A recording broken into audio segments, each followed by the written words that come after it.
are going to go ahead and get started. Welcome, everyone. My name is Brooke Crouch, and I am the Professional Education Specialist for Elevate Oral Care.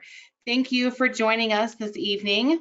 Before we start, I'd like to cover a few housekeeping items. For those of you remaining online past 50 minutes, your CE certificate will be emailed within hours of the completion of this talk. Be sure to check your spam folder for that as well. You are all muted, so no need to worry about background noise. We'll have time at the end for questions. You can submit those questions on your webinar dashboard. They will be tracked throughout the conversation tonight. We've hosted an extensive series of free live CE webinars on many prevention topics. Each of these webinars were recorded and are available with free self-instruction CE at the web address you see here on the screen. Bookmark this page and return often to see what's new in free CE. And if you have a topic you would like to see covered, feel free to suggest it by sending an email to info@elevateoralcare.com or by completing the webinar survey that will be sent after the completion of the talk this evening. For tonight's talk, we are honored to have two speakers, a mother and daughter duo, Dr. Sarah Carlin and Ellen Carlin. Dr. Sarah Carlin is a board-certified pediatric dentist working as adjunct faculty at Arizona School of Dentistry and Oral Health and in private practice at the Kids Dental Office of Phoenix. She received her Bachelor of Science degree from the University of Maryland, College Park, and completed her DDS at the University of Maryland School of Dentistry. Dr. Carlin pursued her specialty training at New York University and Bellevue Hospital Center, earning a certificate in pediatric dentistry. Dr. Carlin is a member of the American Academy of Pediatric Dentistry, the American Dental Association, and the Arizona Dental Association. Dr. Carlin is a nationally invited speaker on the subject of nutrition and oral health. She is the primary author of Dental and Oral Considerations in Pediatric Celiac Disease, published in the Journal of Dentistry for Children in May of 2016, and has contributed to other resources. Now on to Ellen Carlin. Ellen Carlin is a nutrition consultant with vast personal and professional knowledge in nutrition, food allergy, and dental health. She was a nutrition consultant to dental healthcare professionals in Owings Mills, Maryland, and a nutrition consultant at the Comprehensive Asthma and Allergy Center for 30 years. Ellen holds a Master of Medical Science degree in nutrition education from Emory University. She became a fellow of the American Dietetic Association in 1999. Ellen is a spokesperson for the American Dairy Association Northeast and a nationally recognized speaker. She has delivered numerous webinars and is a nationally invited speaker at healthcare, dental, and dental hygiene conferences. She was the co-author of Dental and Oral Considerations in Pediatric Celiac Disease, published in the Journal of Dentistry for Children in May of 2016, and Ellen has contributed to a variety of other resources, including Trendy Diets and Oral Health, published in Access Journal in December of 2019. Ladies, the floor is yours. Thank you so much. Thank you everyone for joining us today for the vital link connecting dietary patterns, nutrition, and oral health. And I know this is a topic that we are both very passionate about, and for me personally, it's definitely a topic I've discussed throughout my whole life. My dad is a periodontist, my brother is a general dentist, I'm a pediatric dentist, and my mom is a nutritionist. So every single dinner table conversation was always about nutrition or dentistry or both. So we just have so much information to share with you guys tonight, so we'll jump right in. So let's start with the inextricable link between nutrition and oral health. Whenever a new patient comes into my office, I always explain to the families that it's so important that your child maintains optimal oral health, not only for their dentition, but also for their overall growth and development. And an easy way to explain it is if a child is drinking soda all throughout the day, not only is it bad for their teeth and will cause cavities, but it's also not good for their overall growth and development. And that's very easy for a parent to understand. If the child is drinking water all throughout the day, they're probably not going to get as many cavities, and they're also going to have a better chance at better growth and development, better bone health, and better overall health. So this is a very easy way to explain the bidirectional relationship between eating patterns and the overall health of the oral cavity to both patients and parents. And Anne Wigmore, a Lithuanian-American author, stated, "The food we eat can be either the safest and most powerful form of medicine or the slowest form of poison." I believe that statement just sums up what we'll be discussing today very well. So for the next 45 minutes, we'll be discussing how eating a healthy dietary pattern as part of an overall healthy lifestyle will enable both you and your patients to prevent the onset of oral disease and to support a healthy oral microbiome. Leading dental organizations such as the American Dental Hygiene Association recognize this relationship between nutrition and oral health, as they state in their policy manual. The ADHA supports nutritional guidelines and programs that promote total health and encourages media advertising and public education that promote healthy eating habits and wellness. The American Dental Association and the American Academy of Pediatric Dentistry both agree that based on evidence-based research, our eating patterns play a huge role in maintaining optimum dental health. In fact, as we go through this presentation tonight, it becomes clear that everything we eat and everything we drink will have a major impact on our oral health. The ADA confirms a bidirectional relationship exists between oral health, diet, and nutrition. The AAPD tells us in the 2020 Oral Health Policy Statement that dietary choices affect oral health as well as general health and well-being. The AAPD has recommended that the optimal way to obtain adequate amounts of vitamins is to consume a healthy and well-balanced diet. So we all know that the goal here is prevention. We want children to avoid getting caries because we all know that caries is a preventable disease. So therefore, the AAPD is really just telling us how important it is for children to eat healthy. So if you think about it, what we feed our children provides the fuel to build a strong foundation for the child's oral health development. There is a wealth of research that shows us that if a child has nutrient deficiencies, it can affect the development of both their primary and permanent dentitions. And that's why it's just so important for us to encourage healthy infant feeding practices. In fact, we know that poor nutrient intake can affect the integrity of the surrounding tissues, the bone, and even the patient's response to wound healing. That's right, Sarah. Thank you for establishing that bidirectional relationship between nutrition and oral health, which we all know exists. And that leads us to this topic of oral microbiome.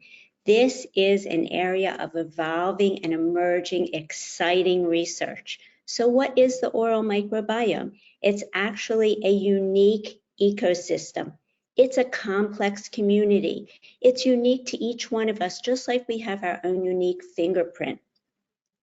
The mouth is really an exceptionally complex habitat. The oral microbiome actually contains more than 600 bacteria species, and some newer research is even coming out and saying more than 700 bacteria species. The teeth are colonized by hundreds of bacteria, and they live all over our mouth. They live on our teeth, our gingiva, our tongue, our cheeks, our lips, our hard and soft palate. Now, when we think about the composition, like what microbes are in our oral microbiome, some of the factors that impact the composition, we have no control over whatsoever, such as genetics, if we need to take a particular medication, a disease that we might have, geography, where we're living. But we do have control over our lifestyle, right? We have control over our oral hygiene, and the focus of today's presentation, we have control over our diet. And what you're going to see throughout this presentation is that when we eat a healthy dietary pattern, we are going to prevent dysbiosis. Dysbiosis is when we have more pathogenic bacteria and less beneficial bacteria in our mouth or in our oral cavity. So we want to prevent dysbiosis and we want to prevent caries. So Sarah, can you talk to us about the cariogenic process? Yes, perfect. So Most of our patients know that if they're going to eat candy or a cookie, that it can definitely lead to caries. But typically our patients don't know that when they eat ultra-processed foods such as pretzels and crackers, they have fermentable carbohydrates and they can also lead to caries. I always say that they get stuck in the back teeth and they're broken down the same way as if you ate a cookie. So let's review the cariogenic process. The cariogenic bacteria are strep mutans and lactobacilli, and they are both acidogenic and aciduric. And in our mouth, we have salivary amylase, which breaks down the fermentable carbohydrates into oligosaccharides. So think back to when you were younger. I know I always did this with pretzels. When you're sucking on the pretzel or the cracker and you just allow it to dissolve in your mouth, it tastes sweet. And that's because the salivary amylase is breaking down the fermentable carbohydrates into these simple sugars, and that's what causes the sweet flavor, and that is what continues this cariogenic process. So when we have frequent exposure to these simple carbohydrates, there's a shift in the composition of our biofilm towards a decrease in the salivary pH. Now this leads to tooth demineralization. The process of caries is demineralization and remineralization. And when there's too much demineralization, it leads to tooth decay. And when tooth decay is untreated, it can lead to chronic infection. So it's important when you're looking at the nutritional approach to caries prevention to know the eating behaviors and then the nutrient composition. So we want adequate hydration, but what we want to be hydrated with is fluoridated water and plain milk. We want our patients to increase their salivary flow, having whole foods that require chewing, such as apples. The form of the food is always very important. So when you're thinking about the dairy food group, we want our patients eating yogurt and milk. We don't want them having ice cream or pudding to get their dairy. We want nutrient-dense foods. Retention time is very important. We really want to avoid sticky foods during snack time. I know a lot of kids are eating granola bars or fruit snacks during snack. And then I always tell parents those sticky foods, they're just sitting in their back teeth until the child eats again. So instead, we'd rather have an apple instead of a fruit snack. And then the duration of the exposure is super important. So you want to avoid sipping juices throughout the day. If the child is going to daycare, let's put water in their sippy cup instead of juice. We really don't want the child to be sipping juice all throughout the day, because then there's no time for their teeth to be in a neutral pH, and then there's no time for remineralization. Their teeth are just being demineralized all throughout the day, which can definitely lead to decay. Now it's my turn. Okay, let's talk about prebiotics. We talk about that oral microbiome. Sarah had just told us about the dysbiotic process leading to caries, but let's talk about a healthy oral microbiome. What is a prebiotic? This is a substrate that is selectively utilized by host microorganisms that confer a health benefit. It's actually the fiber that's naturally present in plants. You may have heard of inulin, pectin, resistant starch, beta-glucan. For example, I tend to have oatmeal a lot for breakfast, and that's loaded with the prebiotic beta-glucan. Sarah likes her bananas, like the ones in this picture where they're slightly green. She's getting a lot of resistant starch, very healthy prebiotic fiber there. But I like mine when they're very ripe, and I lose the resistant starch when I do this, and I get a little bit of inulin. So you can kind of see how variety and diversity plays a role here. Now, prebiotics are important because they are the food source for the friendly probiotic bacteria, and they support a healthy gut barrier function. They keep the lining of our small intestine healthy, and the new emerging research is also saying that prebiotics help to support our oral health. So now it is finally fall. For us, we are in Arizona, so our fall means that it's 80 degrees instead of 100 degrees, but I'll still take it. It's very nice out. But regardless, it's apple season. So I know I love apples, and there are so many different cultivars of apples. And each apple cultivar has different types and amounts of healthy plant compounds. So you definitely want to try all different kinds of apples. There are so many different cultivars to choose from. There's Red Delicious, Pink Lady, Macintosh, Honeycrisp, which is my favorite, and Golden Delicious. And speaking of Golden Delicious apples, this is definitely your slide if you love Golden Delicious.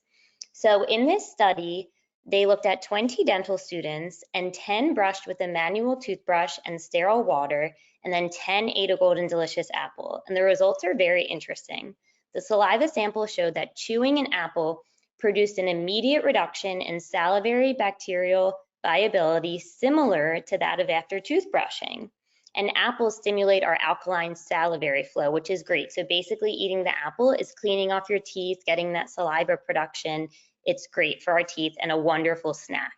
And then apples also contain the prebiotic fiber pectin. And as Ellen was just saying, prebiotics are the food fibers that serve as food for our intestinal bacteria or our probiotics. So this study is showing that apple consumption may significantly impact the oral microbiome in a positive way. And whenever I discuss what the child is drinking during the day, I always ask, what do they drink during the day? Water, milk, juice, etc. And if a child is having an apple juice, I always just say, instead of having an apple juice, you can just eat an apple. Kids love apples.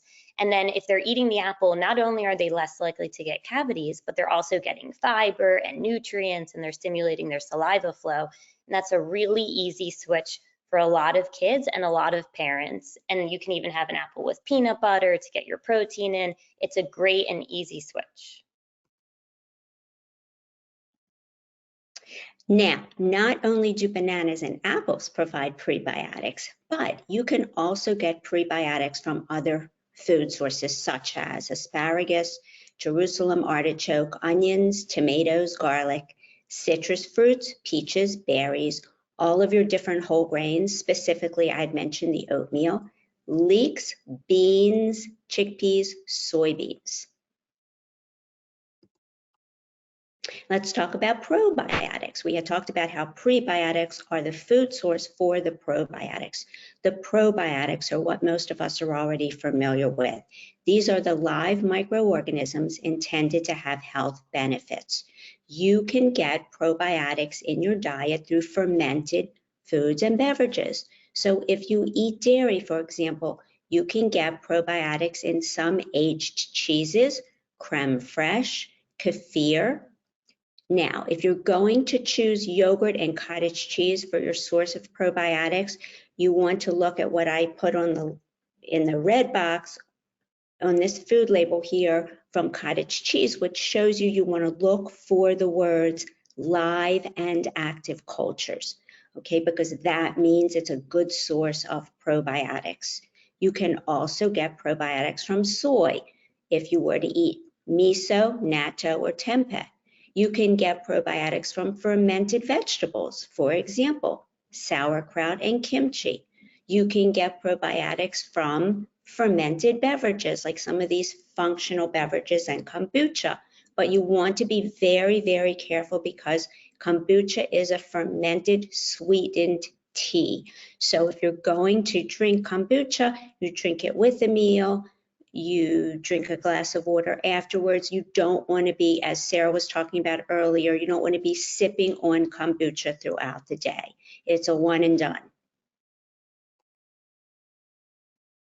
Now there's research looking at fermented dairy and preventing caries or leading to a healthy oral microbiome. This was a randomized clinical trial looking at 42 adults aged 23 to 37.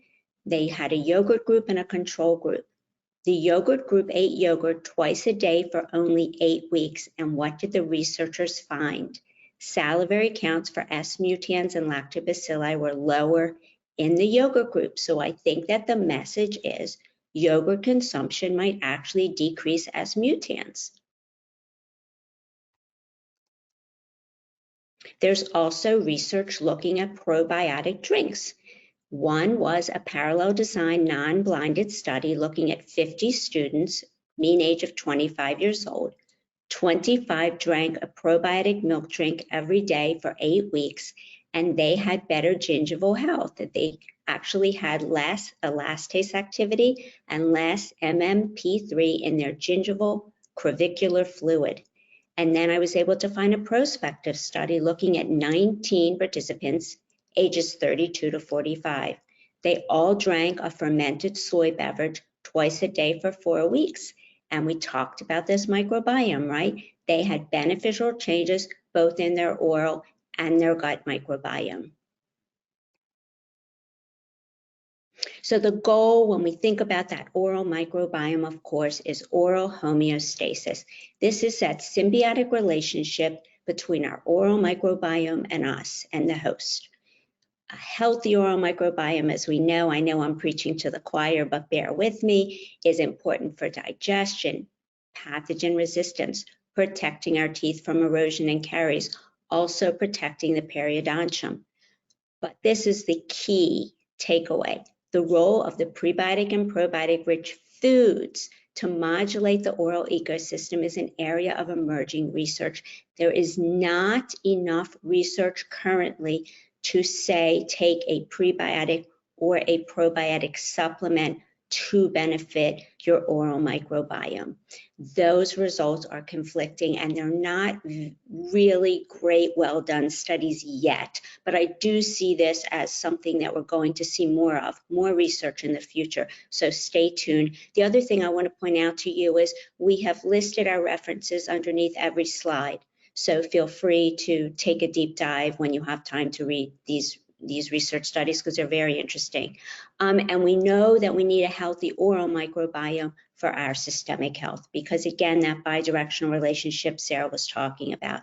When we have a healthy oral microbiome, this helps us to maintain a healthy gut microbiome. And when we have a healthy gut microbiome, this helps us with our systemic health. So let's talk about the dietary guidelines for Americans. As a registered dietitian, this is an area that I'm excited to share with you. Okay, so most of you knew that the healthy US style is a healthy dietary pattern that's recommended, the healthy vegetarian, the healthy Mediterranean style, and the correct answer is that the healthy intermittent fasting is not a recommended dietary pattern. Thank you, Anthony. And thank you all for answering. Okay, so let's talk about the dietary guidelines, which it sounds like this is a great audience. You guys already know this, but bear with me anyway. The guidance for the next 5 years is really to make every bite count with the dietary guidelines. And I took this graph right out of the guidelines, and it's important to bear with me here. It's a little foreshadowing towards the very end of the presentation. This is called the Healthy Eating Index scores. This is actually a widely used measure of total diet quality developed by the USDA to measure our dietary intake as a population. So if we have high HEI scores, we are eating a healthy dietary pattern, basically. And you can see that throughout the entire lifespan, as a population, we are failing. So as dentists and whatever profession you are tuning in today, and as registered dietitians, we really have our work cut out for us. We really need to be eating healthier as a population.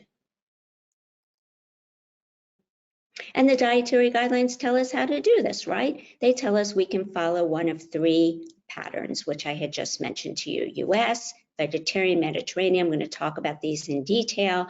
But if you really summarize all 3, they really are telling us 3/4 of what we eat should be plant-based, and we should be reducing portions to help decrease intake of added sugars. Now, the guidelines also give us bullets. They tell us follow a healthy dietary pattern at every life stage.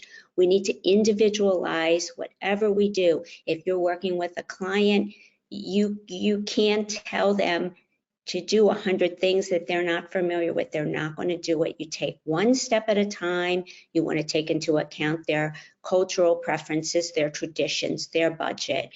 You also want to always stay within calorie limits.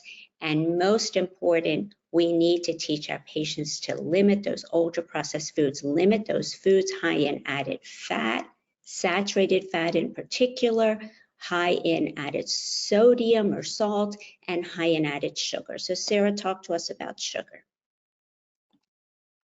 For the next minute or so, we're going to talk about sugar. We'll start with intrinsic natural sugars, which are defined by the World Health Organization as the sugars that are incorporated in the structure of intact fruits and vegetables. They are naturally present and physically located in the cellular structure of these whole plant-based foods, and they are also in grains and dairy. Foods that contain intrinsic natural sugars do not contribute to caries. Now, that's very important to remember. In fact, these foods that contain intrinsic natural sugars, such as dairy, can even have protective factors against caries. Milk provides a matrix of 13 essential nutrients that are beneficial to our oral health, including calcium, potassium, and vitamin D. And fruits, vegetables, and whole grains provide fiber, which we discussed earlier, which helps promote fullness, satiety, and can lower our LDL cholesterol. Fiber feeds the good bacteria in our gut, which contributes to a healthy gut microbiome, which is the key to controlling inflammation in our mouths and our whole body. So including these foods as part of a healthy dietary pattern will help to fill nutrient gaps and will protect our dental health. So let's put up the next poll question. You guys, awesome, you guys did a wonderful job. I should have known with the dental crowd that you guys would know the answer. So definitely B is the correct answer, 79% of you, excellent. So these are all sugar alcohols, so that was the trick with this question. So you definitely got it right, but these sugar alcohols should still be limited in the diet because they can cause GI upset. So that's always important to keep in mind, but great job. Thank you, Anthony. So now let's talk about added sugars. So as opposed to the intrinsic natural sugars that we just discussed, which are found naturally in foods, there are currently over 60 different terms for added sugars in our diet. Some of these synonyms are listed on this slide, as you can see here. Added sugars are the mono and disaccharides that are added to the food. There is minimal nutritional benefit from refined sugars, even though some of them are healthy sounding, such as beet sugar, date sugar, and coconut sugar. And while some added sugars, for example, cassava sugar, molasses, date sugar, honey, maple syrup, they contain trace amounts of healthy compounds and nutrients, but you must remember they are still added sugars and they can still contribute to caries and contribute to weight gain, and they should definitely be limited as part of a healthy dietary pattern. The most recent 2020 to 2025 dietary guidelines recommend limiting our intake of added sugars to less than 10% of our total calories per day. So where is this added sugar in our diet coming from?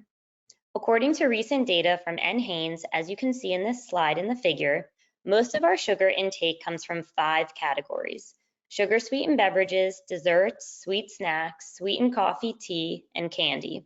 And the #1 source of added sugar in our diet is from sugar sweetened beverages, which includes soft drinks, fruit drinks, sport, and energy drinks. And I find that even young children are drinking these sugar sweetened beverages such as Gatorade. And it's important to let the parents know that these children don't need to be consuming all of those sugars. Definitely, if they're here in Arizona running around in the 120-degree weather outside, then they definitely should be drinking Gatorade. But other than that, they can definitely just drink water and they'll still be able to get all of their nutrients from the foods that they consume. And I just have to share one quick story. I had a patient about a month ago and he came in with some cavities and mom was super motivated, did not want him to get any more cavities. And so I discussed diet, and it turns out that he has soda every night with dinner with his dad. The dad also has soda. And so I really told mom, I really gave her the lecture that we do not need to be drinking soda for our dental health, our overall health. Maybe dad can also switch to water. And mom really took it to heart. And they came back 2 weeks later for his first fillings. And the first thing mom said to me is that the child has not had 1 sip of soda since his last visit. So that really warmed my heart. And we can really make a big difference in these children's lives forever. So that was great. So when you're at the grocery store and you're looking for added sugars, there are just a lot of different things that you wouldn't think contain added sugars. So these are some of the other sources of added sugars. So liquid medications and cough drops. I know I always try to buy the sugar-free cough drops. Breakfast cereals is a big one. I definitely didn't know this until recently, so now I always look at the label and try to find breakfast cereals with about 3 to 4 grams of sugar per serving. Granola bars, now they make a lot of healthy granola bars that are sweetened with dates and don't have as much added sugar, so I would look out for those. I try to buy the low added sugar yogurts. Applesauce, you can buy plain applesauce, and I just put cinnamon in it, and it still tastes delicious because the apple is naturally sweet. We don't need added sugar.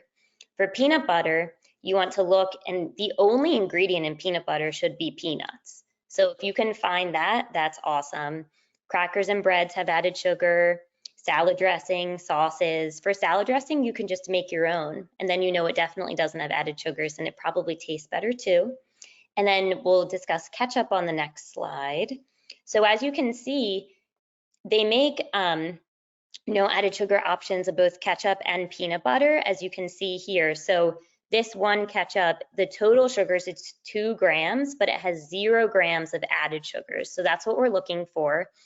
I always just tell my patients, when you go to the grocery store, just turn the item over, look at the label, and this is awesome that it says exactly the grams of added sugar. So this peanut butter and this ketchup, 0 grams of added sugar.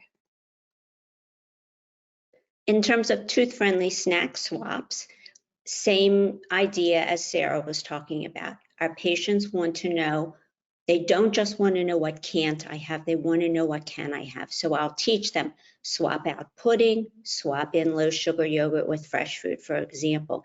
In terms of cheese, Sarah had talked to you a little bit about cheese, but there's some brand new research that I had just read recently that's telling us about how cheese reverses really that drop in pH levels. So it's recommended after a meal or a snack in other countries where they don't have such great oral hygiene or access to dental professionals. They're actually telling them, eat a piece of cheese, not processed cheese, like aged hard cheese after a meal. And this can really help to buffer that pH and also to help mineralize your teeth, with that calcium and all those other minerals. So instead of cheese flavored crackers, which Sarah talks about, get stuck in those molars, have string cheese or cheese cubes for snack. Veggie chips and potato chips, you can have string cheese. Veggie chips or potato chips, you can have celery with nut or seed butter. You can have baby carrots or jicama with hummus. You're still getting that crunch and that delicious flavor from the seed butter and from the hummus. Now, I know this time of year, people are interested in caramel apples, but I teach my patients, have a sliced apple, drizzle it with melted 70% dark chocolate. Who doesn't love chocolate, right? And dark chocolate that has a high percent of cacao, that's very beneficial for your teeth. As a matter of fact, it has theobromine, which has been studied to be very beneficial for your teeth and your oral microbiome. You can have nuts and seeds and 70% dark chocolate chips instead of a candy bar.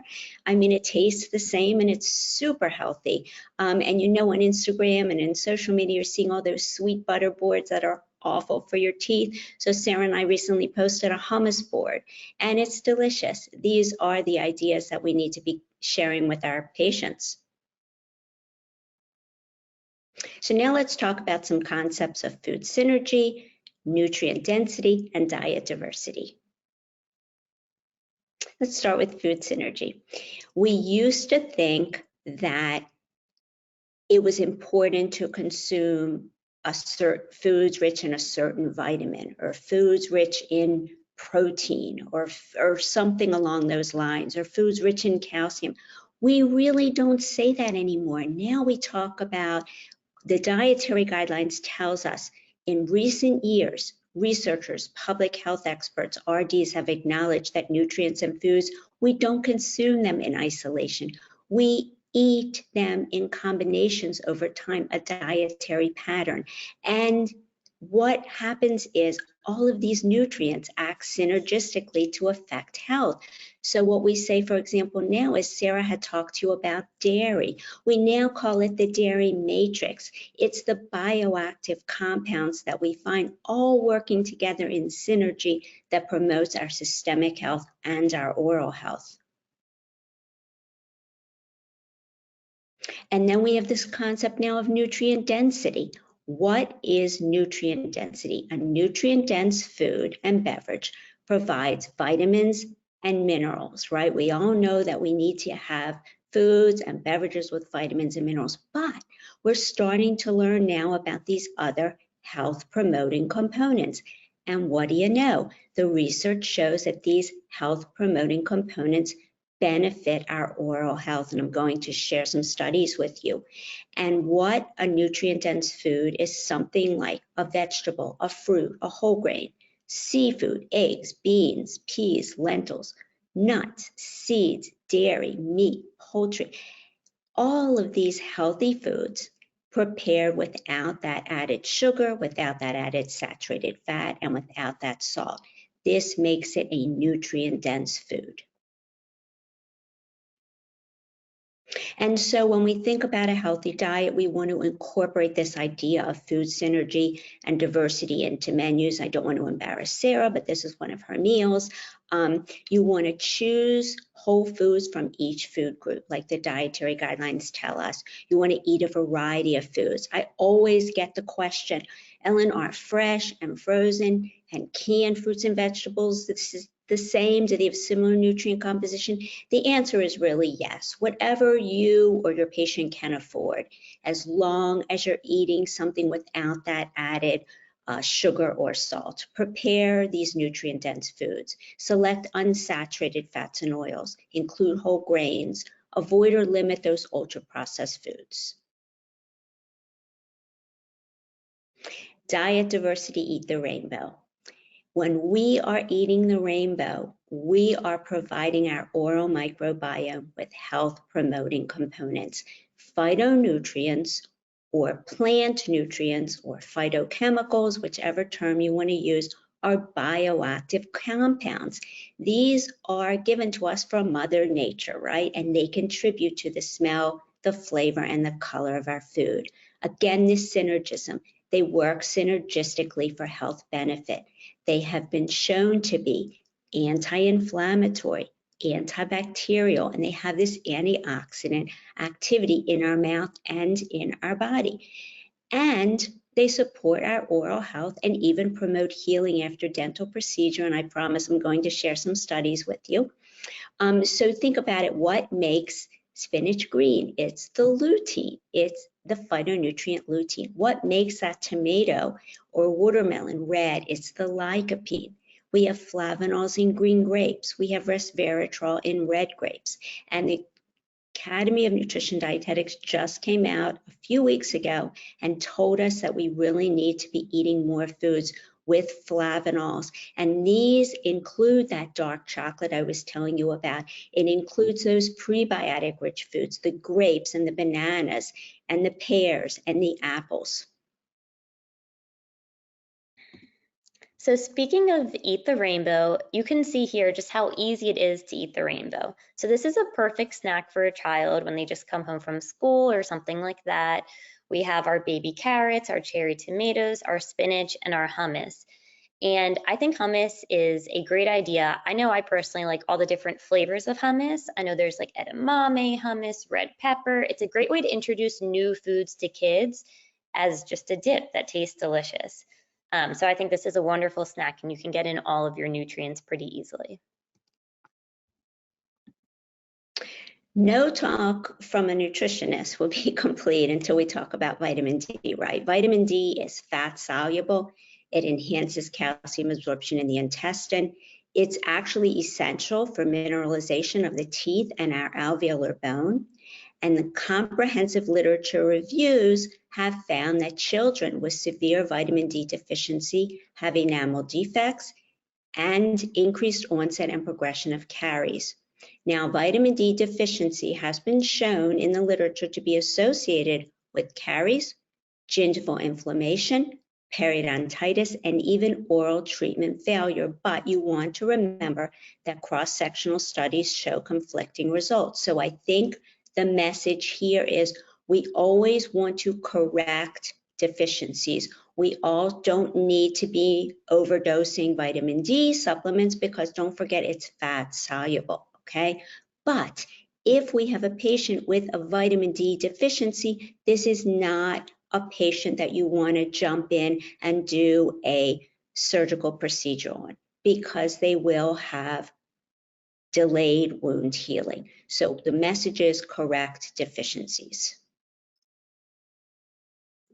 And where can we find vitamin D? Well, we can get it, as we know, endogenously through the sun, and the recommendations are 10 minutes several times a week. We can get it from fatty fish. We can get vitamin D from egg yolks, fortified foods such as fortified dairy and plant-based milk.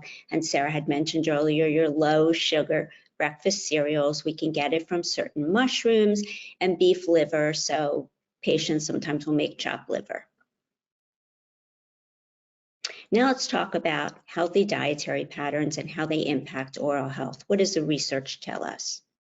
Well, the dietary guidelines tell us that one way that we can eat healthy is to follow the healthy US style dietary pattern. And again, you want to see that it's about 3/4 plant-based at least, okay? So it's easy for patients to visualize a plate. So I love using this when I'm teaching healthy eating to my clients. Half of your plate should be consisting of fruits and vegetables. Your other half is grains and protein. Now, as a population, we are eating plenty of grains, but we're eating refined grains. We want to make half of our grains whole grains, and 98% of us are not doing that. So eat your whole grains.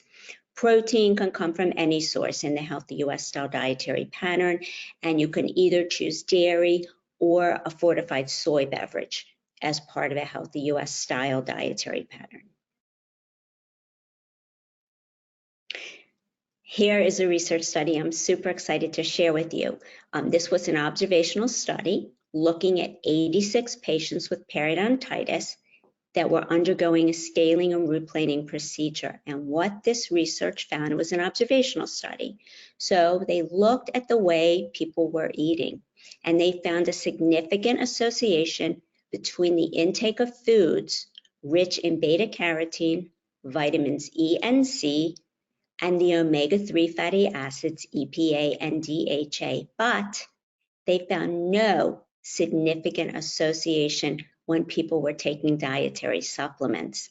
And the researchers state health benefits are likely due, here we go again with that food synergy, right? To that synergistic effect rather than any individual nutrient. Optimization of periodontal healing with diet may be better approached using whole foods, including antioxidant-rich foods, rather than purified compounds and supplements. So again, I think this message is increasing fruits and vegetables and fatty fish might actually be a significant adjunct to periodontal treatment. And in this slide, I really break it down for you. So for example, you want your patients to get good sources of beta-carotene. So I've listed them here for you: carrots, sweet potatoes. We typically think of our orange vegetables and our leafy greens. Vitamin E, you can find that in your nuts and seeds and plant oils. You can even find it in some fruits and vegetables. We all know that we can get vitamin C from citrus fruits, but if our patient has mouth ulcers or mouth sores or following a dental procedure, it's going to be very painful to eat the citrus. So you can also include potatoes or cauliflower or Brussels sprouts, broccoli, cabbage. These are great sources of vitamin C. Your EPA and your DHA are your omega-3 fatty acids found in fatty fish, such as your salmon and your herring, for example. Let's talk about the vegetarian diet, because the dietary guidelines for Americans tell us that we can follow a healthy vegetarian diet. We're not talking about the ultra-processed people that are eating pastas and potato chips for snack. That's vegetarian, but that's not what I'm talking about. I'm talking about this way of eating, all of your healthy, whole, nutrient-dense foods. A vegetarian diet is a lifestyle. These individuals are active. They enjoy meals with others. Most of their plate is that fruit and vegetable that's going to provide all of those plant chemicals. Remember those other healthy, beneficial compounds. They eat lots of whole grains and beans and nuts. Herbs and spices are very beneficial for the oral microbiome as well. And they eat these foods every day, and they drink water, which is great. we need to have a healthy salivary flow. We need to stay hydrated. Water doesn't cost anything, or it's very inexpensive. It's very sustainable, and it's very beneficial for the oral microbiome, especially when fluoridated. And vegetarians can be lacto-ovo, they can be flexitarian, they can be ovo. So there's all different options, where some even include eggs or dairy. Now, what do the studies tell us about the vegetarian diet? Well, when we eat fruits, veggies, and beans, it decreases our caries risk. So remember, at the very beginning of the presentation, I talked to you about the HEI scores, Healthy Eating Index score. This was a cross-sectional study. It was published in the Journal of the American Dental Association. It looked at over 7,700 adults using data from NHANES. They looked at decayed, missing, filled teeth, and untreated caries. And what did they find? Well, as a registered dietitian, I'm not at all surprised with what they found. And I'm sure as a dental healthcare professional, you aren't either. But it was interesting to see the study published, right? The higher the HEI scores, the more we were following the guidance of healthy eating, the less untreated caries, less sugar, lower caries risk. But listen to this, more whole fruits, more total fruits, more greens, and more beans, lower caries risk. And the authors state, which I love, integration of oral health promotion with nutrition education, what Sarah and I are providing this evening, and guidance is crucial to ensure comprehensive care for patients of all ages. And again, this study is showing us that when we eat more fruits and veggies, we decrease our risk for periodontal disease. This was actually a systematic review of 15 studies, 4 intervention, 3 cohort, 8 cross-sectional, looking at over 10,000 people, wide age range. What did they find? Eat your 5 a day. Eat the rainbow. Incorporating at least 5 servings of fruits and vegetables a day may help to prevent the progression of periodontal disease. And of course, we know untreated periodontal disease, tooth loss, edentalism, dentures, malnutrition, all those problems that come with it. So I've been preaching eat your 5 a day for over 3 decades now, and now we actually have all of this research to say that when we eat our 5 a day, we might be able to prevent periodontal disease. But are we doing that? Unfortunately, no. The recommendation is 2 cups a day of fruits, 2.5 cups a day of vegetables. 80% of us are not eating enough fruits. 90% of us are not eating enough vegetables. The healthy Mediterranean style eating pattern is very similar to the vegetarian diet. The base of the pyramid is be active, enjoy meals with others.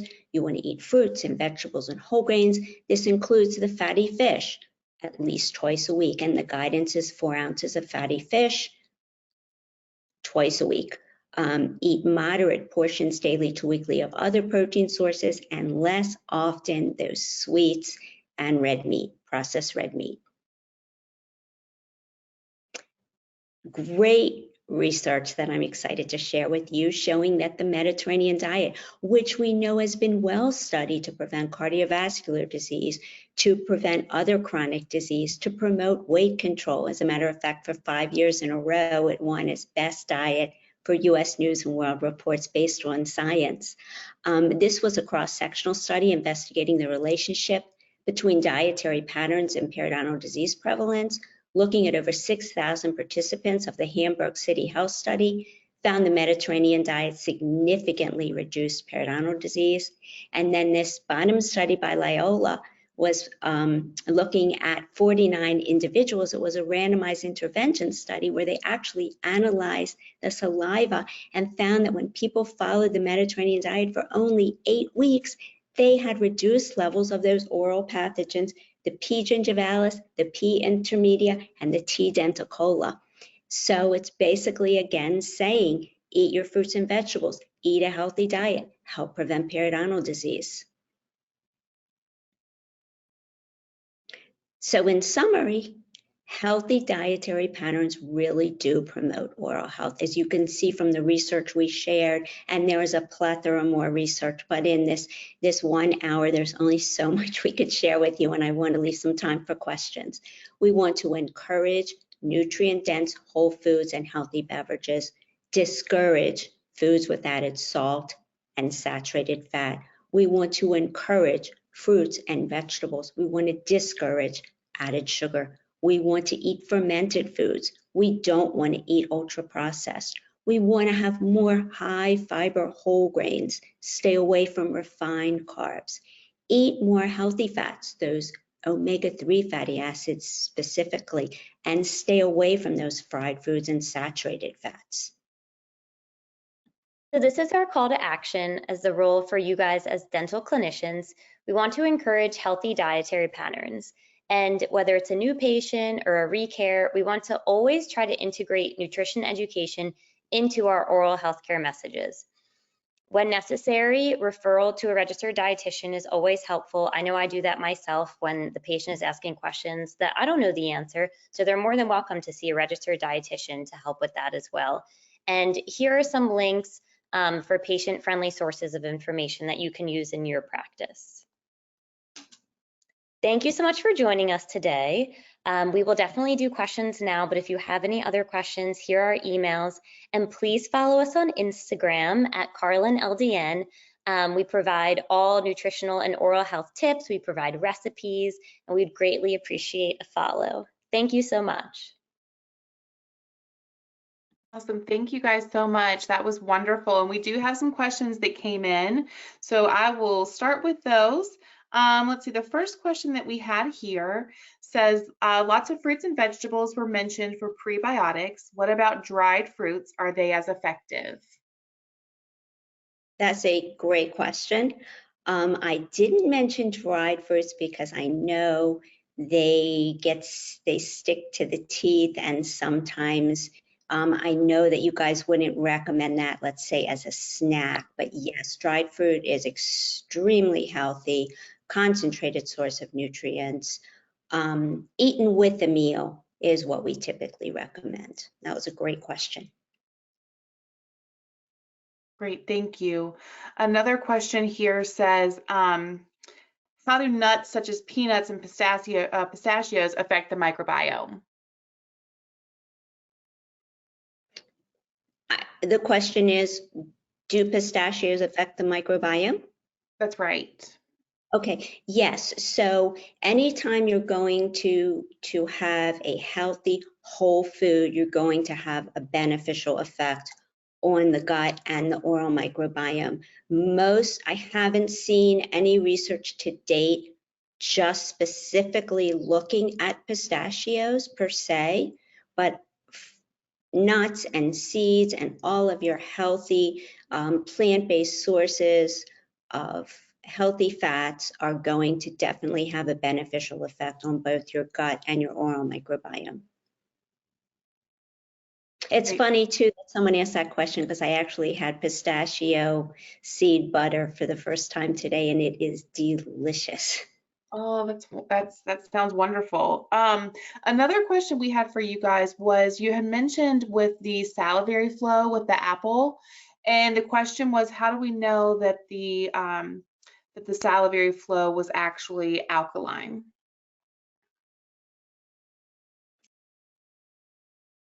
That's a great question. I believe it's just your natural the salivary pH, correct? Great. That's great. Yeah, and when you guys were talking a little bit, another question that came up was, do medications such as reflux medications, so GERD medications, do they block the effect of any probiotics?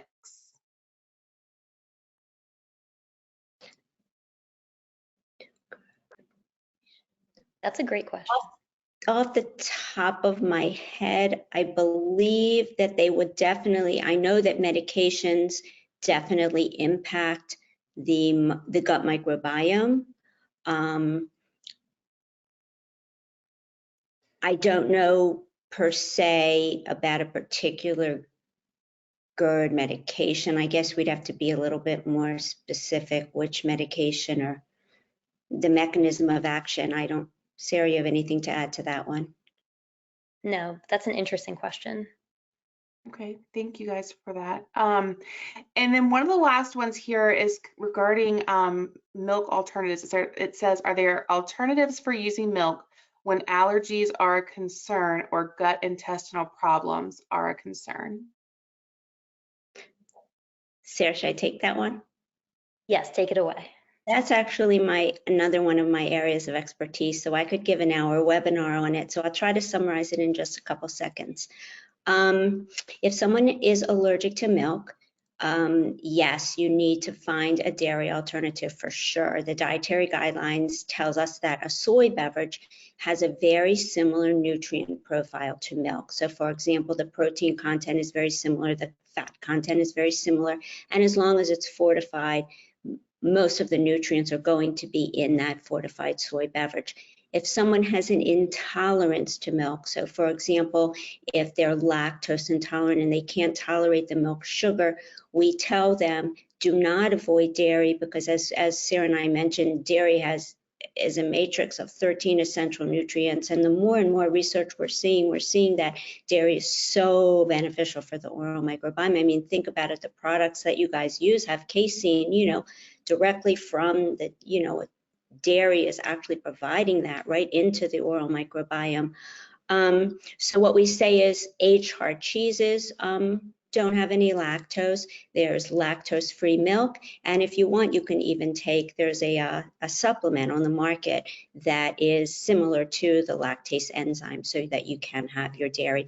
Also, lactose intolerance is very individualized. Some people can tolerate just small amounts with a meal, so you can try that as well.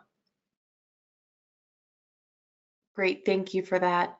And one of the questions was, what is your Instagram? And you guys have it there. So I think you've got people wanting to follow you. That's the best question. Thank you. That was a great question. That was our favorite question because we're new to Instagram and I have 2 companies that want to do a giveaway, but I think we have a whopping 100 followers. So anyone who wants to follow us, we welcome you. That's kind of we have fun posts. Oh, awesome. Well, hopefully we can see that number increase after tonight's webinar. So I will close this out and thank you guys again for the presentation. It was wonderful, very informative. And thank you all for joining and spending your Tuesday evening with us. To our guests, your CE certificate will be emailed automatically within an hour or 2, but be sure you check your spam folder for that as well.